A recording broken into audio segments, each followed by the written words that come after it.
بسم اللہ الرحمن الرحیم. ناظرین السلام علیکم. کچھ سال پہلے یوسف خان صاحب پاکستان تشریف لائے، جن کو آپ اور میں دلیپ کمار کے نام سے جانتے ہیں. کراچی میں ایک فنکشن ہوا فنڈ ریزنگ کا.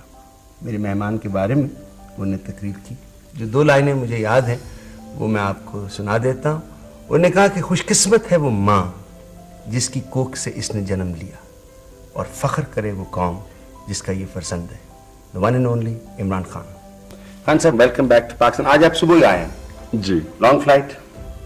جی کافی ڈیلیڈ تھی. آپ انگلستان کتنی دیر رہتے ہیں سال میں؟ اب تو میں اتنا زیادہ ٹائم نہیں انگلینڈ میں گزارتا. پہلے جب کاؤنٹی کرکٹ کھیلتا تھا تو 5-6 مہینے ادھر اور باقی وقت پاکستان. اب صرف فنڈ ریزنگ کے لیے جاتا ہوں. اچھا, shall we start with the tears or let's start with the good one? It's going to get progressively worse.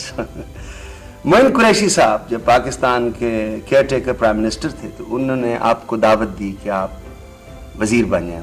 آپ نے انکار کیا. وجہ بڑی سمپل تھی. نہیں, میرے خیال میں کہ میں کچھ کر نہیں سکتا تھا وزیر بن کے.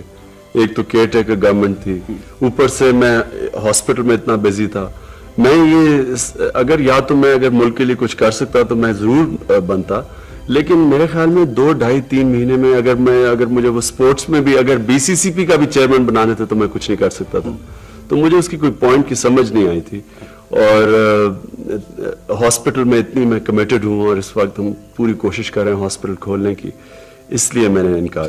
ضیاء الحق صاحب نے بھی ایک دور میں آپ کو دعوت دی تھی کہ اگر آپ چاہیں تو کہتے تھے کہ ہم کوئی بھی سیٹ خالی کرا کے تو آپ کو الیکٹ بھی کروا دیں گے یا ویسے ہی وزیر بنا دیں گے. وہ بھی آپ نے قبول نہیں کیا.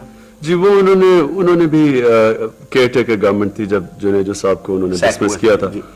تو تب بھی یہی سچویشن تھا. جی, میں اپنے آپ کو بالکل کمپیٹنٹ ہی نہیں سمجھا کہ میں بن سکتا ہوں منسٹر. آپ کو کبھی خیال نہیں آیا سیاست میں حصہ لینے کا، عملی سیاست میں؟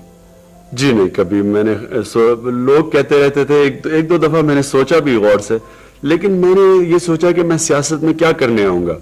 مجھے صرف ایک ہی وجہ ہو کہ اگر میں کوئی چینج کر سکوں یا میں کوئی امپروو کر سکوں سچویشن.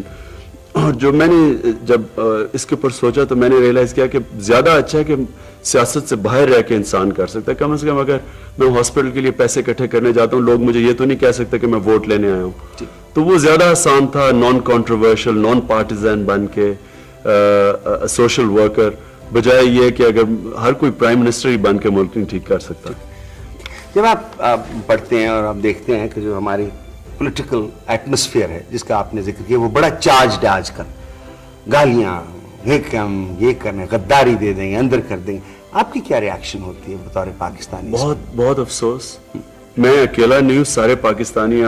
میں تو جس ڈنر پارٹی پہ جاتے ہیں ایک ہی بات ہوتی ہے کہ یہ بڑے برے حالات ہیں، کچھ کرنا چاہیے، کچھ ٹھیک ہونا چاہیے. کیونکہ یہ جو کانفرنٹیشن ہے اپوزیشن اور گورنمنٹ کی، اس سے ملک کو ہی نقصان ہے.